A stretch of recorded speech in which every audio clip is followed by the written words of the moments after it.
On the phone, we have one of the greatest linebackers in NFL history, a gentleman I remember playing with the Bears in the 80s. When he hit a guy, they knew it. Hall of Famer Mike Singletary. How you doing today, Mike? Doing fantastic. How are you? Good. I was looking at your bio the other day. How did you end up going to Baylor? I mean, with the way you played football, you think Texas would have been after you or some of the bigger schools down there? Well, in all honesty, Texas did ask me, but they asked me to play running back. They wanted me to be a blocking fullback for Earl Campbell. You don't want to do that. That wouldn't give you a good chance to pull the NFL, be a blocking fullback for Earl.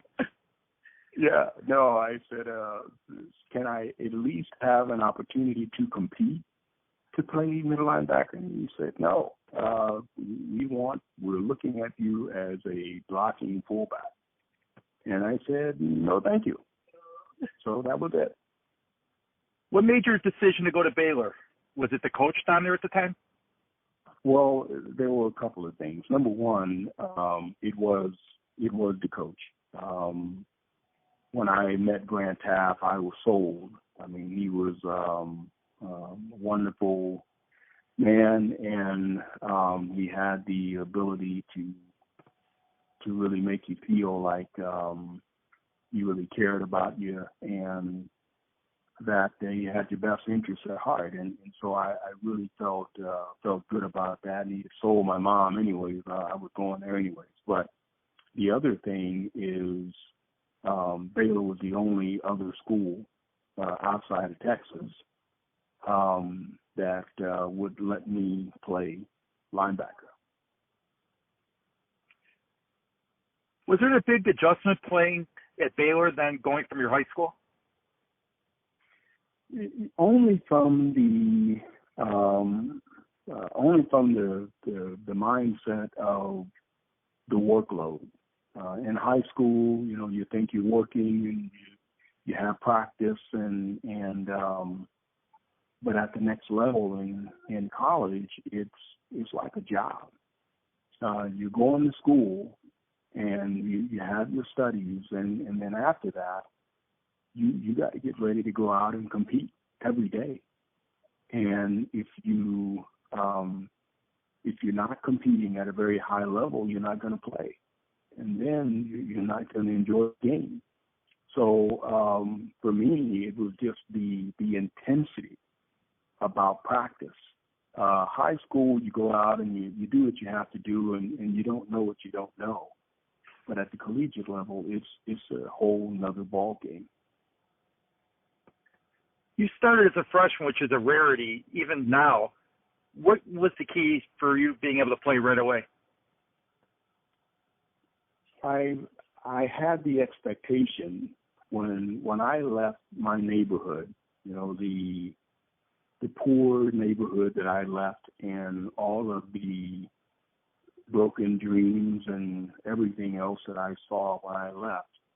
I made a commitment when I left my home that when I went to Baylor, that everything that I did, I was going to, number one, honor God, and I was going to honor my family with every decision that I made, and just go full speed with everything I did.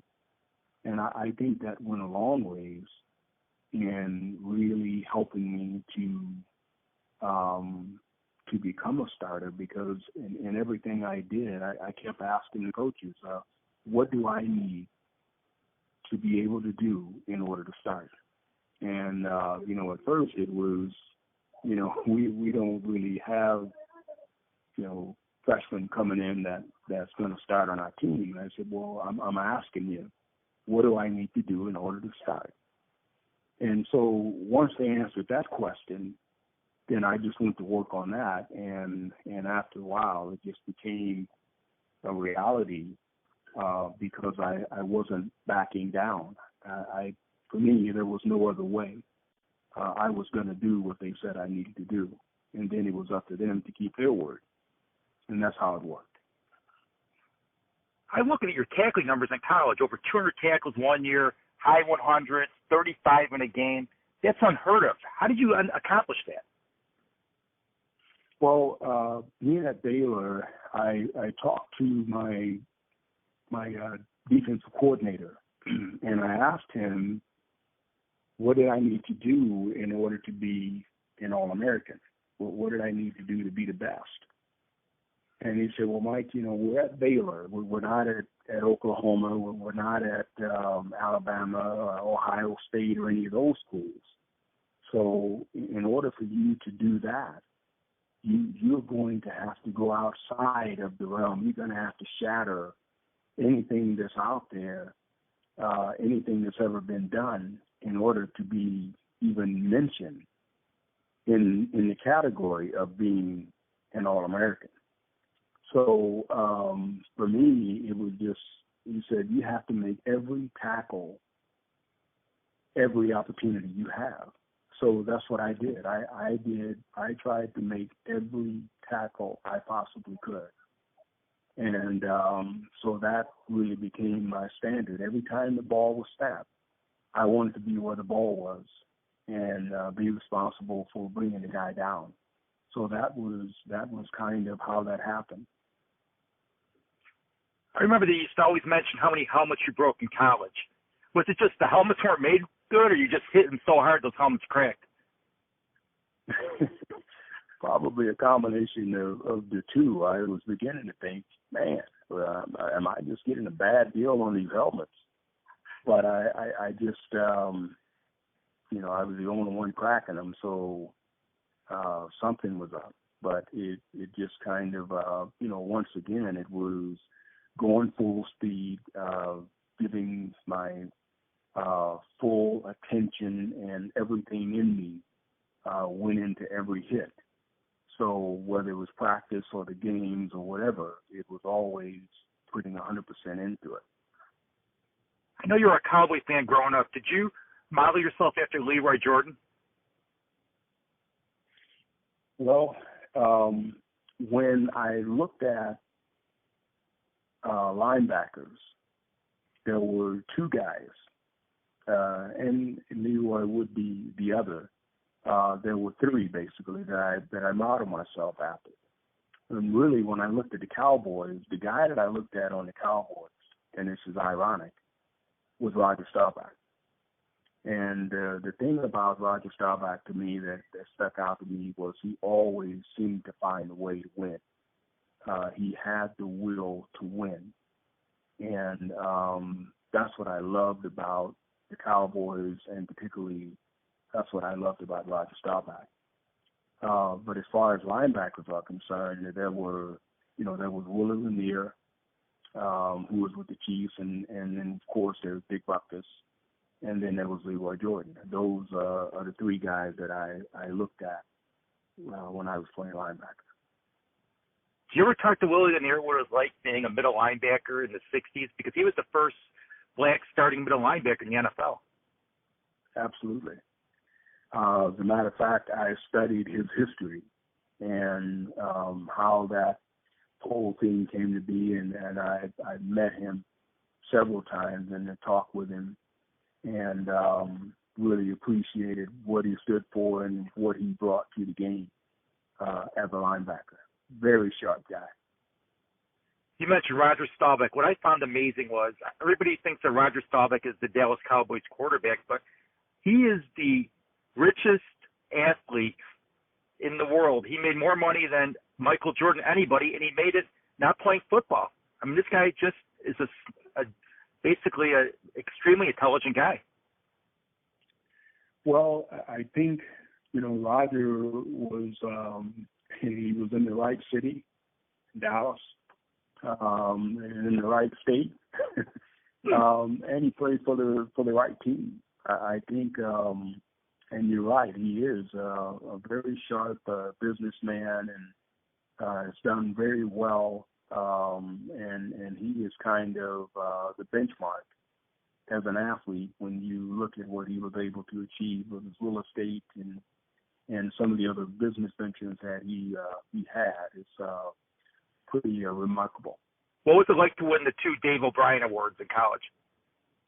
Well, it was really special because the first one was, I didn't even know what that was, the David O'Brien Award, and it was basically, it started out as the best player in the South or something like that. And so I thought that was a very special honor, and to win it twice was really cool. So very thankful I was able to do that. When did you realize that you could play in the NFL? I thought I could play in the NFL when I was really in high school and in college. I thought that if I were to do the things that I was asking my coaches, coach, what, the same way I asked my defense coordinator in college, what do I need to do in order to be the best? That's what I asked my high school coaches.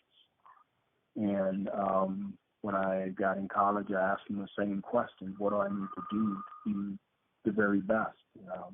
And so it was just one of those things that the thought never crossed my mind that I couldn't.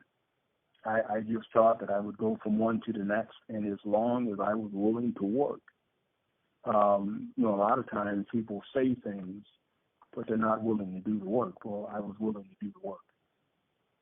Did you know the Bears were going to draft you? Did I know that? Did you know the Bears were going to draft you at that time, or did you? No, I didn't. I knew that there was a possibility. There were several teams. I think San Diego was one, and there were a couple other teams that talked about the possibility of drafting me. But they weren't talking in the first round, so I thought, sure, I'm going to be gone in the first round. So I didn't really think about it too much. But when the Bears did draft me, that's what I asked for. That's what I hoped for. I just thought it was going to be in the first round. So you joined the Bears, Neil Armstrong's your coach, and then all of a sudden, Mike Ditka comes in. Was it a big change? It was a great change. It was a big change, but it was a great change because when I first heard Mike Ditka, I knew that he was exactly what we needed. He was a visionary. He was very strong-willed, and he was very demanding. And we needed that. The Bears at that time were a team that we really did not expect a whole lot, and we didn't get a whole lot. We didn't give a whole lot either. So he was a great addition. Is it true that the defense fought to keep Buddy Ryan when Mike was hired as head coach? Yes. Yes, it is. What made Buddy so special? Well, I think it kind of goes hand in hand. There were some special guys that we had on defense and Buddy was interesting in the way that, we had Alan Page, someone he had in Minnesota, loved Alan Page. He loved Dan Hampton. He loved Gary Fensick. Anybody that was smart and was a good football player, Buddy loved and respected him. And those guys, my rookie year, those were our leaders. And, so they fought and thought, hey, you know what, we need to keep Buddy. And, of course, part of me said, I don't know about that. And the other part of me knew that what they were saying was exactly right. I felt the same way.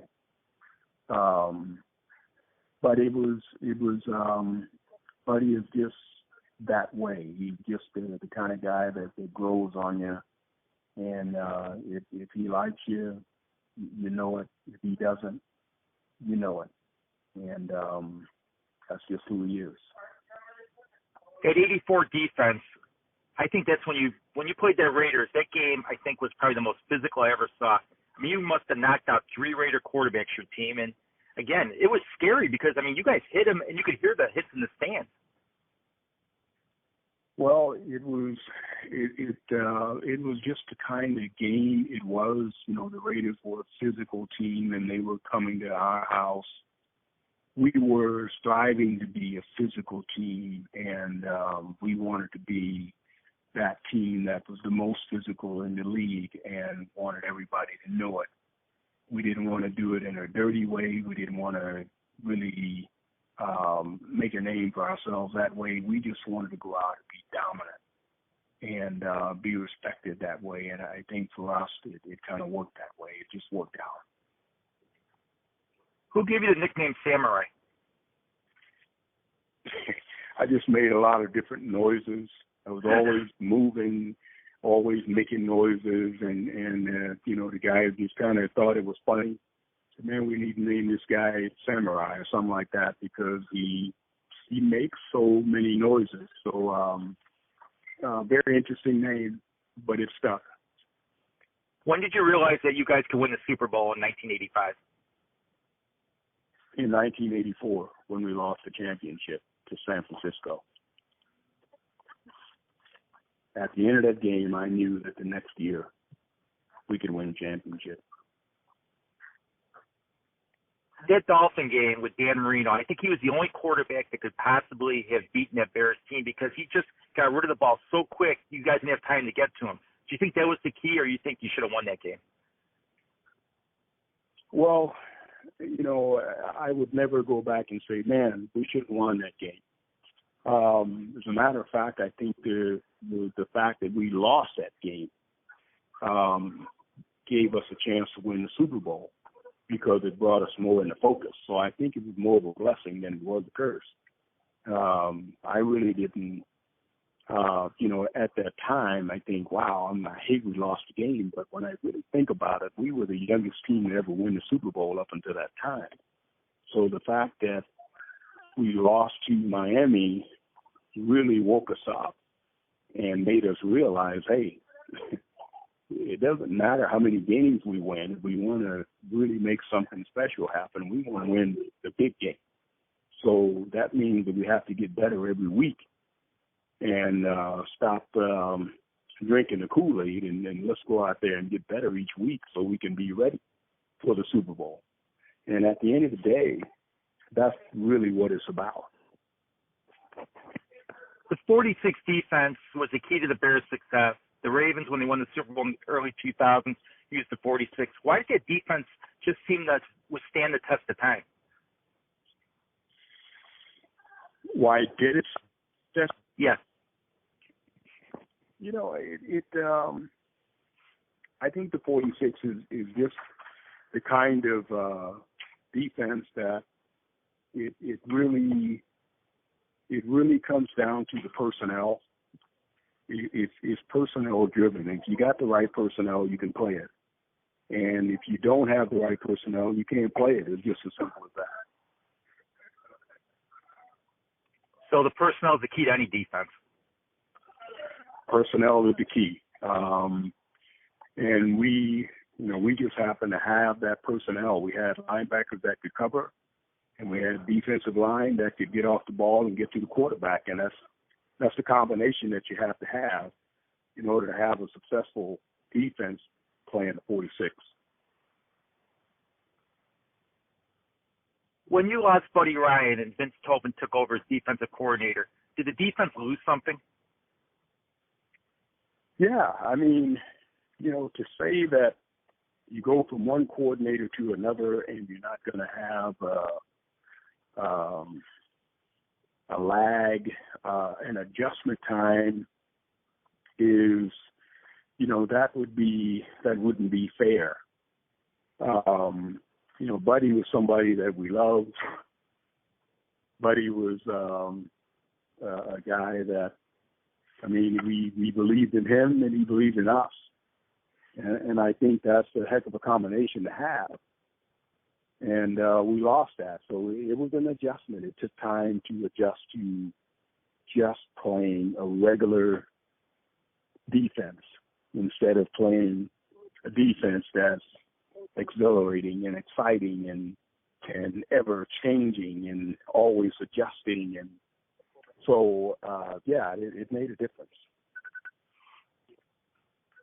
Is there a reason you didn't win more than one Super Bowl, do you think? I'm sorry, I didn't hear that. Is there a reason you don't think you won more than one Super Bowl? Oh, yeah. I mean, the biggest reason we didn't win another Super Bowl is just immaturity. We just took it for granted that we were going to win another Super Bowl just because we were the Bears, not realizing that, we had to work just as hard, and all of the opportunities that presented themselves being in a city that was so hungry for a Super Bowl, and after winning the Super Bowl, it was just one of those things where everybody, I think, took advantage of every opportunity that came instead of saying, we'll get more opportunities. Someone needs to have the wisdom to say, we'll get more opportunities. Let's just make sure that we get ourselves ready to repeat and do all the things necessary, all of us, and being on the same page, and let's go get it. And, we didn't have the foresight to do that. Who was the best player you played against? Wow. The best player, well, you know what? I have to do it in categories. The best offensive lineman I think I ever played against, it would be between Dwight Stevenson and maybe John Hanna. As a running back, between Earl Campbell and Dickerson. Receiver, Jerry Rice. So, quarterback, wow. I'd have to say Joe Montana. You mentioned Montana and Rice. I mean, those guys it seemed like they had your number every year. Well, they ran a very, very efficient, disciplined offense, and they were better on defense than most people gave them credit for. But I really appreciated the execution that they had in terms of really understanding the offense and really knowing the strengths and weaknesses of the offense and being able to put the ball into the hands of the playmakers. And that's what that offense did. What was it like when you went in the Hall of Fame? Well, I'm sorry, what was it like when you went into the Pro Football Hall of Fame? It was great. I mean, it was a very special day. It was a very special honor. Everything about that day was special. My family was there, and all of the people that had given so much to me to allow me to play the game at that level. It was just a really, really wonderful day. One of the best days of my life. I miss the days when they used to have the induction and the steps to the Hall of Fame. It seemed like it was smaller and more special than it is now. Now it's more of a media spectacle. Well, I guess a lot more people get to enjoy it. But I think when someone makes an honor like that, I don't care where you give it, where it's held, it's going to be special. Do you wish you had the chance to coach the Bears? Well, I think there are just some things that are not meant to be, and maybe for me that's one of them. But I just I think I will coach somewhere. I don't know where, but it was just not meant to be.